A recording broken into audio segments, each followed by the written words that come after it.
John Giesman on behalf of the Alliance for Nuclear Responsibility.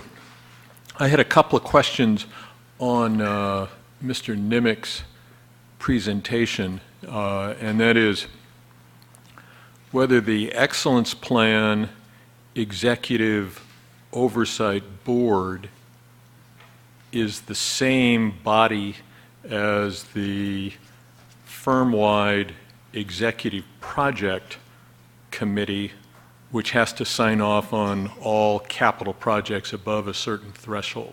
At the PG&E level? Yes. Jan can answer that. No, it's completely different. Microphone keeps getting up high.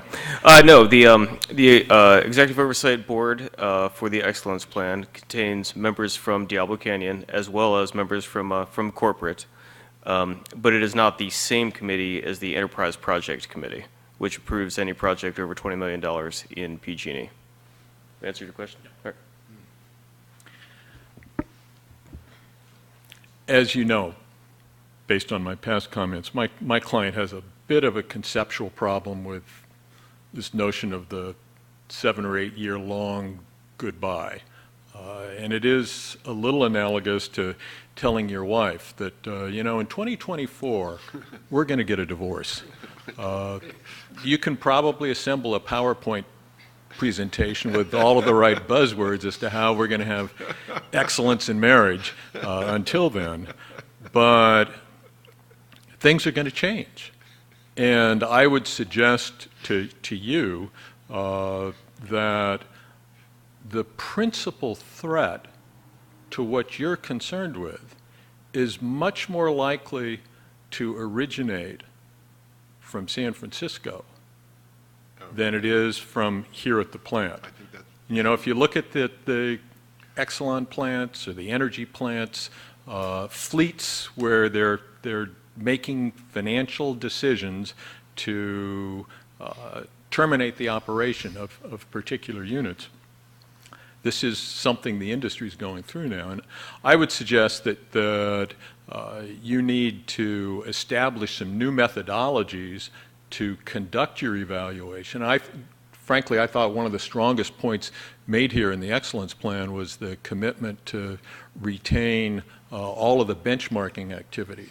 And I would encourage you to consult with INPO and NEI and the NRC and other benchmarking organizations that are going to be looking at the energy plants and the Exelon plants as well to try and help establish some form of methodology that will make it a little bit easier to detect if there is in fact slippage. It's a very helpful suggestion. Thank you.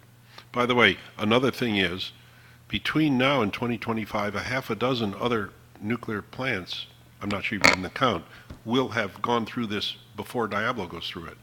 And there's a good deal of benchmarking from them, which I'm sure everybody's going to try to pay attention to. But most of those are all on shorter fuses. That's what I mean. They're shorter, but some of them are 4 and 5 years, and 4 and 5 years isn't 9, but it's not 1. Yeah, right. You know, I mean, you know, so some plants it's 1 year, and then that's really fair. Couldn't be more different. Yeah. Right.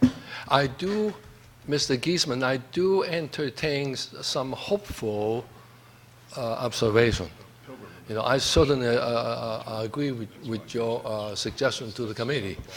You know, financial consideration is one of the paramount considerations for any of the player that matters, you know, to this facility. I certainly agree. But I do entertain a hopeful observation. Whoever the most senior manager within this corporation are certainly well aware of the tremendous financial liability, God forbid, if and when a major and serious potential accident were to occur. That would bankrupt any facility.